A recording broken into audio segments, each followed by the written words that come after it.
I went from Mumbai to Pune covering a distance of 150 kilometers and I must have taken around 1.5 hours to do that.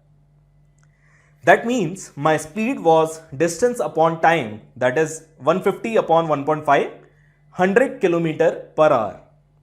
But wait, did I really go at a constant speed of 100 kilometer per hour without halting for food or water, or without lowering my speed in traffic, or without lowering my speed at a speed breaker? Well, no, right? So this speed of 100 km per hour only works out on paper. Actually, I went fast at around 140 km per hour on the expressway and at 60 km per hour when I was entering and leaving the city. I also took a tea break of 15 minutes. So I covered maximum part of my journey at 140 km per hour, but it was not the only speed that I traveled with. If there were one speed which will take into account all the tea breaks or the pee breaks that I took, also taking into account the change in speeds in the city and on expressway, that one speed will be average speed. That speed in this case was 100 kilometers per hour.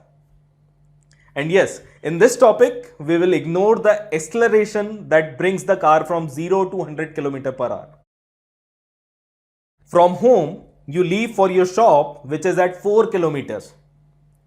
You have breakfast at a restaurant and then you move at a greater speed than before, but there is this traffic signal where you pause.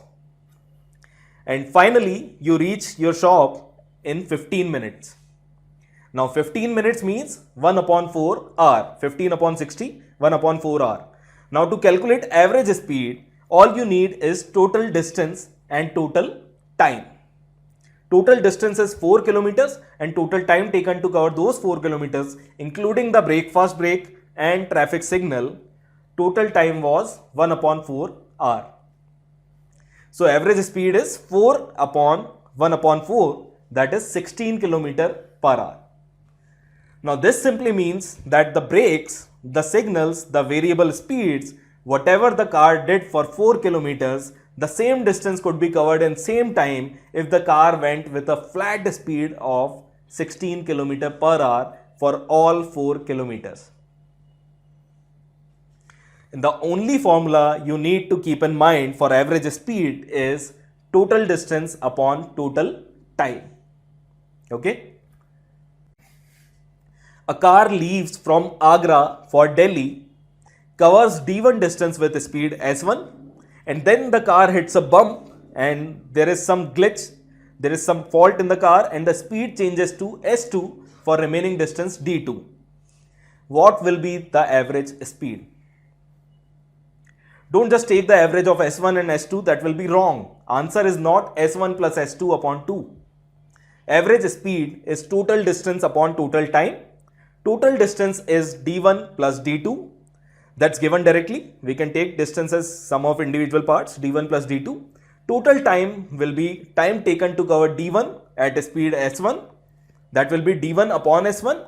And time taken to cover D2 will be D2 upon S2. So average speed will be D1 plus D2 upon T1 plus T2. This is how to calculate average speed when two different parts of the journey are covered at different speeds. Now, if these different parts, these distances were equal, what if D1 and D2 were equal?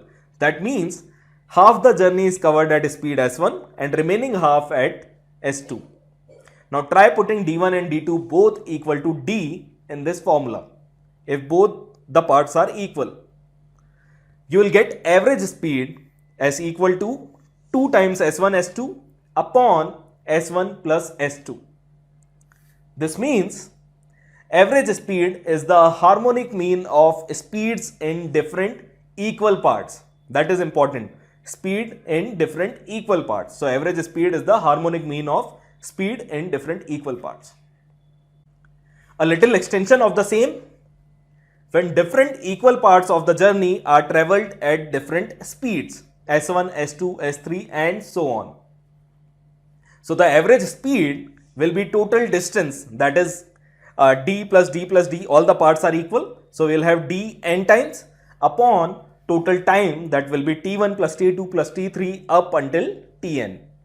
So d being added n times is nd, n times d, and t1 is d upon s1, t2 is d upon s2, and tn is d upon sn. So overall d will come out common in the denominator as well, and it will get cancelled with the d in the numerator. So final average speed will be again harmonic mean of different speeds taken in different equal parts of the journey. Okay. Now we come to case 2.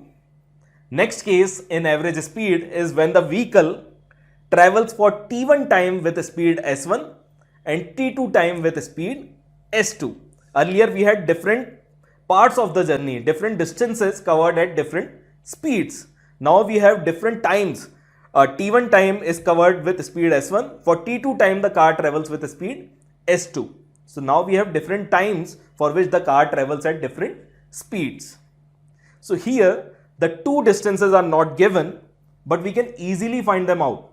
d1 is what? s1 into t1, and d2 is s2 into t2. Distance is speed into time. And average speed is total distance, that is d1 plus d2 upon total time, again t1 plus t2. Now we can put the values for d1 and d2 as s1 t1 and s2 t2. And looking at this final formula, we can say that average speed is the weighted average. If you know the weighted average formula that we have covered in averages, average speed is the weighted average of different speeds where weight for each speed is the time traveled at that speed. Okay. Average speed is the weighted average of different speeds where weight for each speed is the time traveled at that speed. Now if car traveled for two equal intervals of time at two different speeds s1 and s2, now both the intervals of time are equal. That means t1 and t2 in this formula are equal. Okay. So a car travels for t time with speed s1 and t times with speed s2. Now what will be the average speed? T will come common and will get cancelled with the t in the denominator, and we'll get average speed as the arithmetic mean of the two different speeds if the time travelled on those speeds are equal. An extension of this formula will be when a car travels for same amount of time at different speeds successively. So the car will travel for t time at speed s1, then for t time at speed s2, then for t time at speed s3, and so on. So the average speed will be the total distance d1 plus d2 plus d3 till dn upon total time, that will be t plus t n times. And d1 is s1 into t, d2 is s2 into t, d3 is s3 into t, and so on till dn will be sn into t. Okay. And in the denominator, t being added n times is nothing but nt. So t in the numerator will get cancelled with the t in the denominator, and basically when different intervals of time are equal, average speed is arithmetic mean of different speeds the vehicle took for those time intervals. Okay. Let's solve a few questions now.